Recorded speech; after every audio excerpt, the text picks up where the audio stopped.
Children come and go in this hospital every day. The following scenes show some of the most common accidents that happen to kids. Because they did first and thought last, they ended up in an ambulance like the one here. And here are some facts not very many people know. More children are crippled or killed by accidents in their home or neighborhood than all the diseases like polio, TB, and heart trouble put together. Tell that to your mom and dad tonight. They'll really be surprised. For instance, we know that every boy and girl should know how to swim.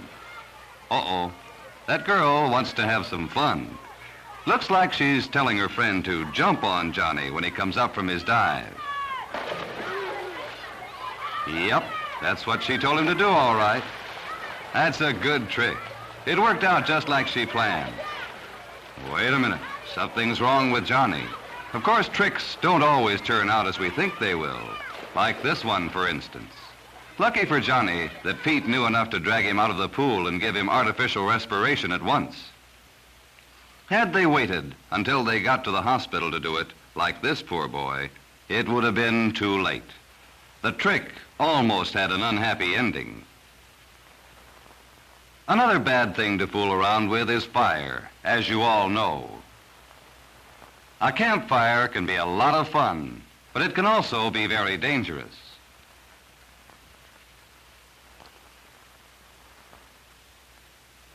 But Bill just isn't thinking about danger. It sure makes you mad when you try and still can't get a blaze started. It seems that David here has a good idea.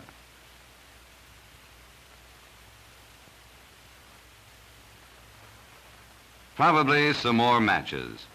Although if he hasn't started it by now, if that's gas in that can, he's going to be awfully sorry. Maybe one of his pals will stop him from throwing that gas on the fire. No, no one said a word. They're too busy concentrating on the fire to think about what might happen. And did happen. So, another bad accident. It doesn't always take gasoline to make fire dangerous. With know-how, you can burn fires. With carelessness, fires will burn you.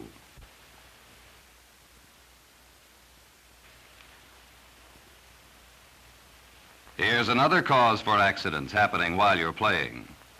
For instance, this looks simple, doesn't it?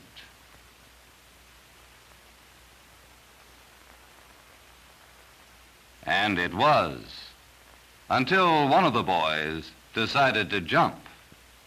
Whoops, there he goes. He still seems to be in one piece. He said it was easy, nothing to it. Tells his friend to jump. But this boy isn't so sure. Come on, Mike, don't be afraid. Jump. It's not high. So Mike, not wanting to appear afraid, takes a deep breath and jumps.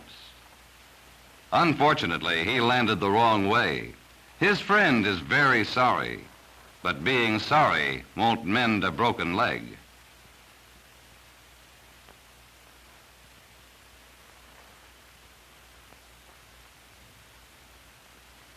So the hospital gets another patient.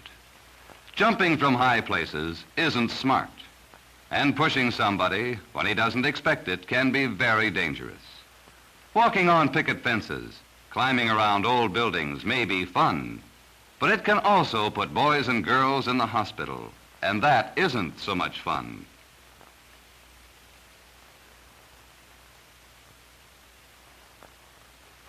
Here's something else to look out for. Playing in the streets. Ball games are fun, but they should also be safe. That's what playgrounds and schoolyards are for. For if he keeps his eye on the ball, he can't look out for traffic too. Neither a friend's warning nor the car's brakes prevented an accident or saved this boy. And again, the ambulance brings in the victim of an accident that never should have happened. Bob and Ed went canoeing at the lake one afternoon. It was a lovely day, peaceful and quiet, perfect for boating.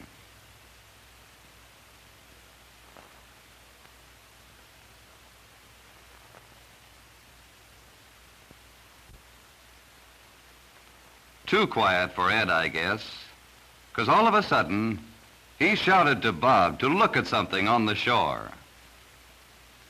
Bob did something no one should ever do, stand up in a canoe. This gave Ed a chance to start rocking the canoe and scare poor Bob. But once again, what started out as an innocent joke ended up in something more serious.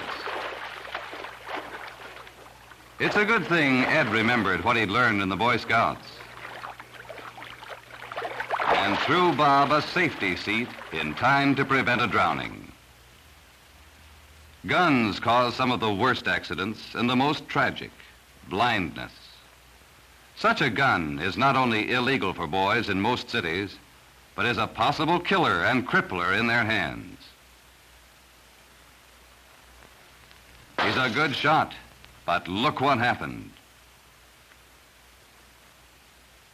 It's very easy to put out an eye with a BB gun, or with pieces of flying glass, as happened in this case.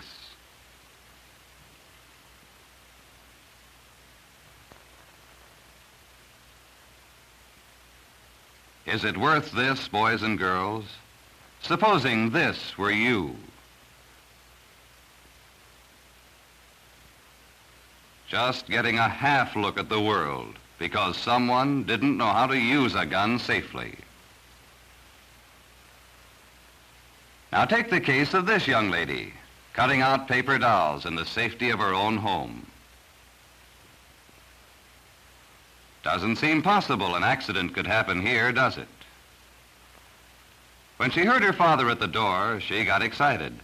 She'd just have time to hide behind the door and surprise him, like she did every night.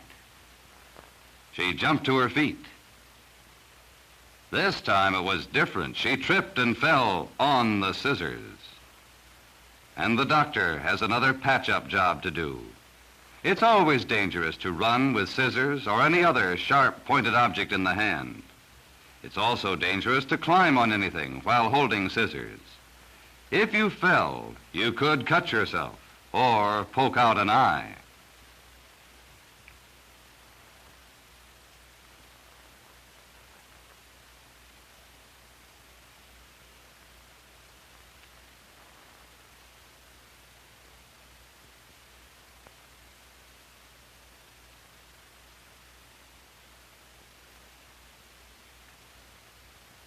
Now, how could anything possibly happen to these boys?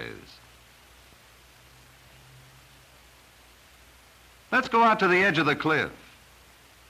His friends know better. But Nick feels like exploring. He doesn't stop to think that the fence was put up for a reason. No, Nick doesn't stop to think until it's too late. The boy learned what fences were for the hard way, and he's not out of trouble yet.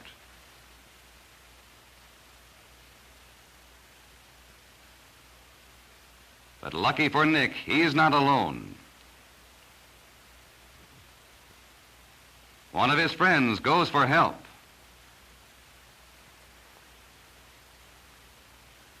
And comes back with the best friend a kid could have when trouble occurs. A policeman. The officer goes into action fast.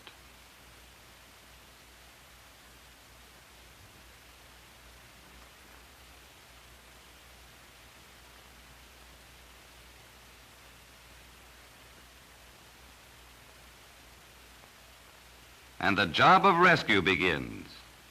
That's another thing to remember, boys and girls. Whenever you get into real trouble, go to your nearest police officer or sheriff. You'll find him a real friend in need.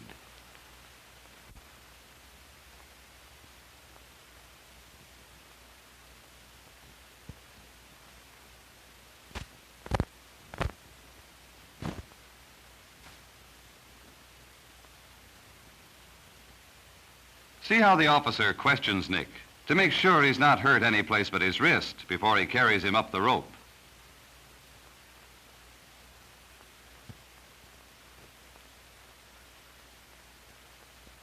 He's learned his lesson and was lucky not to have been hurt more than he was.